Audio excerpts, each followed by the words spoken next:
Halo teman-teman semua, kembali lagi dengan kami di Faiza Optikrus Channel. Nah, kali ini jam 19 lebih 44 menit atau jam 7 lebih 44 menit malam, kami sudah berada di Terminal Arjosari, Malang.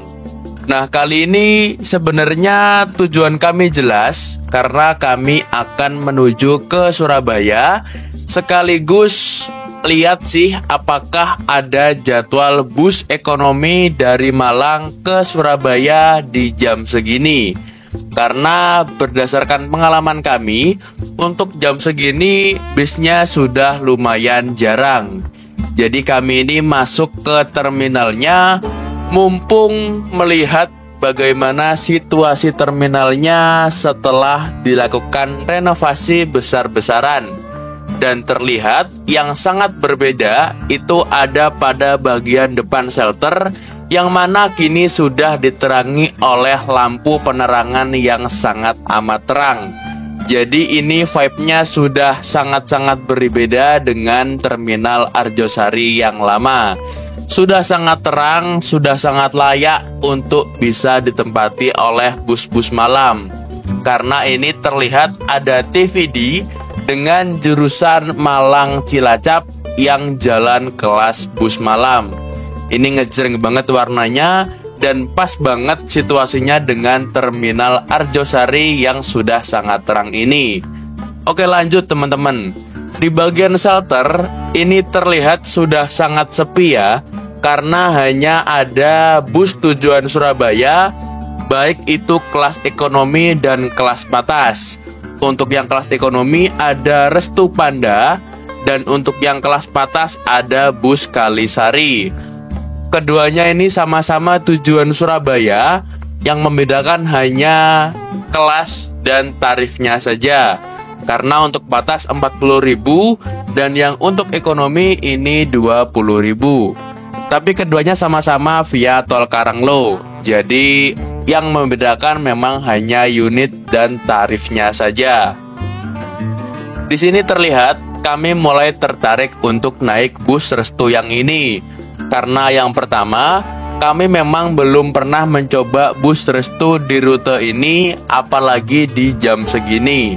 Dan ini juga yang parkir armadanya lumayan terkenal dulunya, yaitu Restu Panda dengan julukan Bombastis.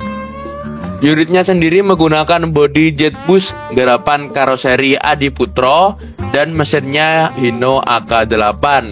Nah, bus ini tuh for your information jalan urutan kedua bus jam terakhir dari Malang menuju Surabaya.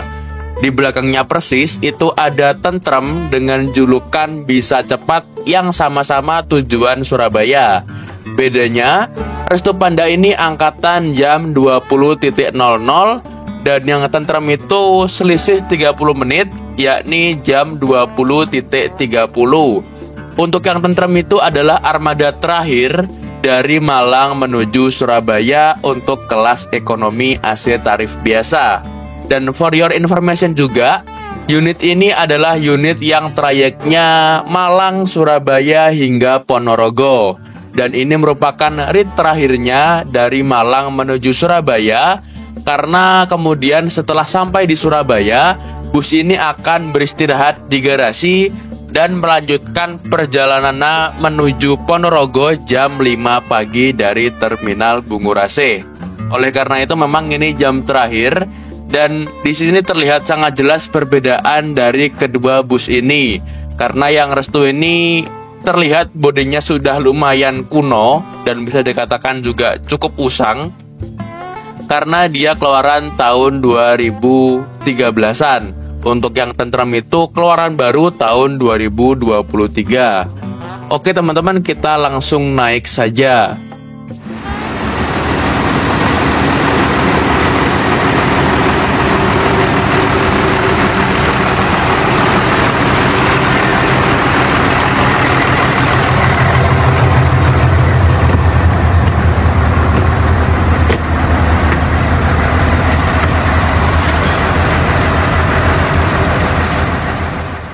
Untuk situasi dalamnya seperti ini. Karena memang ini unit lama, jadi ya memang sudah sangat jauh dari kompetitornya seperti PO Bagong ataupun PO Tentrem. Dari kursinya saja sudah jamuran ya terlihat, dan itu kalau diduduki lama pasti juga udah mulai kerasa gatal-gatal. Ini jujur dari testimoni kami sendiri. Ini sudah mulai gatal-gatal, jadi ya emang udah jauh banget dari kompetitornya. Apalagi belakang dan depan bus ini itu sama-sama diisi oleh dua artis tentrem yang sama-sama berbody Max HDD yang terbaru. Jadi semakin menambah kesan lawas dari bus ini. Ini kita menunggu keberangkatan dari bus ini yang tertera dari jadwal itu pukul 20.00.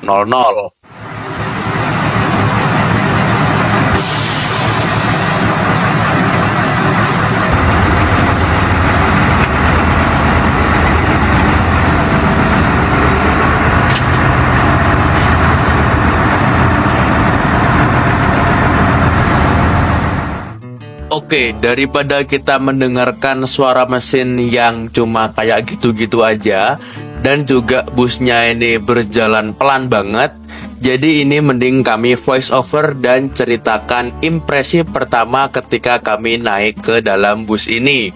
Oke, impresi pertama kali kami ketika naik bus ini memang panas kabinnya, tapi kami kira AC-nya memang sedang dimatikan. Tapi setelah itu kami lihat knop AC yang ada di depan, itu ternyata knopnya mengarah ke high. Jadi memang ini AC-nya nyala sebenarnya, tapi memang hawa dari AC itu malah cenderung panas. Jadi situasi luar malah lebih dingin daripada situasi di dalam. Terlebih lagi ini kan Malang ya, jadi emang Malang itu terkenal akan dinginnya. Tapi justru di luar itu lebih dingin daripada di dalam. Nah berarti ini bisa disimpulkan AC-nya memang sepertinya sedikit bermasalah. Oke, ini kami sudah sampai di depan terminal, dan bus ini menyundul bus tentrem dengan julukan Dua Bidadari. Nah bisa dilihat teman-teman perbedaan armada dan perbedaan unit dari kedua bis ini. Untuk tentrem ini emang armadanya diakui bagus dan baru banget. Apalagi dia juga menggunakan bodi Max HDD. Terlebih juga untuk bus ini tuh bodinya sudah cukup lawas ya. Jadi memang kelihatan banget perbedaan di antara pelayanan kedua bus ini. Dan gak enaknya lagi memang kalau jadi bus ini, bus di depannya ini adalah tentrem yang bodi Max HDD, dan yang di belakangnya juga tentrem yang bodi Max HDD. Jadi sama-sama diapit oleh bus-bus bagus. Jadi menambah kesan lawas dari bus ini. Terlebih lagi ya itu tadi soal AC-nya yang sudah panas dan malah mengeluarkan hawa panas. Ini malah supirnya sempat turun karena mungkin juga di dalam sumuk ya. Kami juga memutuskan untuk turun sebentar ke Indomaret, cuman kami memang tidak merekamnya. Kami titipkan ke penumpang sebelah kami yang kebetulan tadi naik dari shelter juga. Tapi plot twist, penumpang tadi malah turun guys.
Iya, sering kan nggak kaget apa ngomong ke main beli api ya.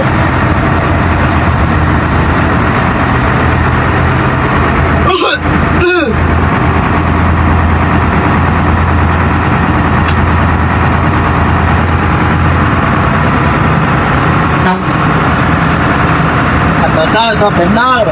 Ya.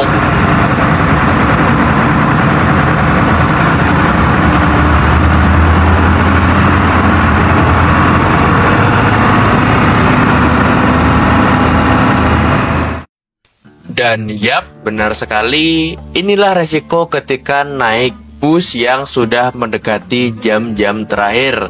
Karena memang jadwal antar busnya sudah jauh dan bus belakang juga sudah mendapatkan jamnya sendiri. Jadi memang untuk bus yang ada di depan ini, seperti contohnya bus kita, itu seenaknya sendiri, mau berangkat kapanpun itu bebas, tidak kesundul oleh bus belakangnya. Terbukti ini juga ngetem di taspen dan juga masih nyari-nyari penumpang. Karena memang jujur banget ini banyak penumpang yang lari ke bus belakang karena melihat fasilitas yang ditawarkan oleh Tentrem itu jauh-jauh lebih unggul daripada bus ini. Oleh karena itu ini cari pengganti di depan taspen guys. Sebenarnya kasihan sih, tapi ya mau gimana lagi ya kan.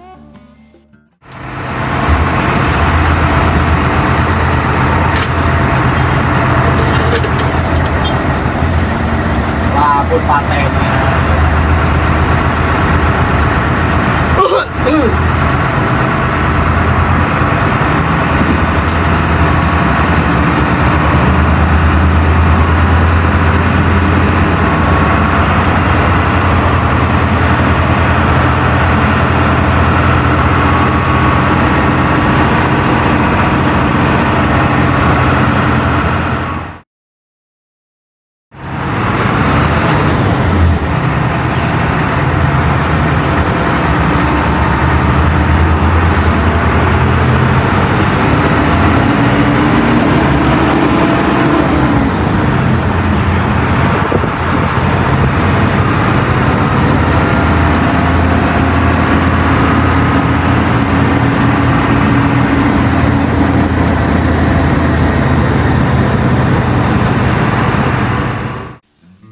Oke guys, kita coba hitung dari mulai masuk gerbang tol Singosari. Di sini menunjukkan pukul 20.43 malam alias jam 8:45 menit. Karena sesuai dengan kondisi unitnya juga, jadi kami nggak berharap banyak dari unit ini. Cuman kami juga tetap untuk mengukur bagaimana kendali dan kecepatan ketika di tol. Terlebih waktunya juga kami ukur, karena memang kami selalu mengulas bus sejujur-jujurnya. Untuk di tol ini larinya juga tes menggunakan speedometer yang ada di HP dengan menggunakan GPS handphone. Itu tertera kecepatan di antara 70 hingga 100. Tapi entah kenapa ya, ini AC memang nggak bisa dingin. Dari terminal Arjosari tadi maupun itu ngetem kecepatan tinggi, kecepatan rendah, itu nggak bisa dingin sama sekali. Bener-bener kayak sumuk banget, panas banget gitu rasanya. Ini kalaupun semisal kaca samping bisa dibuka, pasti sudah kami buka, karena untuk mengurangi dari hawa sumuk yang ada di bus ini. Karena memang kalau dibandingin dengan kompetitor ya lumayan jauh juga. Jangan berharap lebih dari kondisi unit yang sudah seperti ini. Tapi yang sangat disayangkan ya faktor AC tadi yang tidak bisa dingin sama sekali, masih cenderung panas, dan yang keluar itu malah hawa-hawa panas dari atap kabin bus. Entah itu panas dari mana, entah itu AC-nya rusak atau gimana. Yang jelas suasana di kabin bus itu malah cenderung panas dibandingkan dengan udara di luar. Dibuat kecepatan 100 pun itu juga masih belum terasa dingin. Entah ini AC-nya kenapa juga kami nggak paham, bukan teknisi. Tapi ya oke lah, ini yang penting kami selamat dan selamat menikmati video ini hingga selesai.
Melihat kondisi pelayanan dan kondisi unit bus yang sudah seperti ini, ya semoga saja pihak operator dan manajemen dari Restu Panda merespon cepat terkait dengan keluhan pada video ini. Karena jujur banget, memang armadanya sudah kalah jauh, terutama pada sektor AC yang sudah mengeluarkan hawa panas. Seharusnya diservis dikit aja atau tambah freon atau nanti ganti part-part AC-nya, itu sudah bisa dingin kembali. Karena ini memang bukan kendali dari kru busnya, kru hanya menjalankan tugas dan diberi unit sesuai dari manajemennya. Terkait dengan pemeliharaan dan perawatan unit itu sepenuhnya bergantung pada pihak kantor dan pihak manajemen. Semoga saja segera dibenahi agar bisa bersaing dengan bus tentrem di depan dan di belakang bus ini. Minimal pada AC-nya saja kalau sudah dingin itu sudah lumayan memperbaiki image dari bus ini. Karena kalau soal unit, ya memang udah jauh banget, tapi nggak segitu jauh-jauh banget ketika memang AC-nya berjalan normal dan dingin seperti biasanya. Semoga saja segera dibaiki teman-teman.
Setelah mencicipi hawa panas yang ada di kabin bus, akhirnya jam 21:53 bus ini sudah keluar di gerbang tol Waru Sidoarjo. Nah, berarti selama di tol, bus ini menghabiskan waktu 1 jam lebih 10 menit atau 70 menit. Nah, catatan waktu 70 menit ini termasuk lambat banget ya guys. Karena memang kalau dari Malang ke Surabaya itu umumnya 40 menit. Sedangkan Surabaya ke Malang itu umumnya 50 menit. Karena memang dari Surabaya ke Malang itu jalannya agak menanjak. Kalau memang ini 70 menit berarti ya termasuk lambat banget. Karena memang kita tidak bisa dan tidak pernah memacu bus di atas 100 km per jam. Ya ginilah kalau unit lama, nggak bisa diandalkan lagi. Hanya saja memang yang perlu dibenahi pada bagian AC-nya.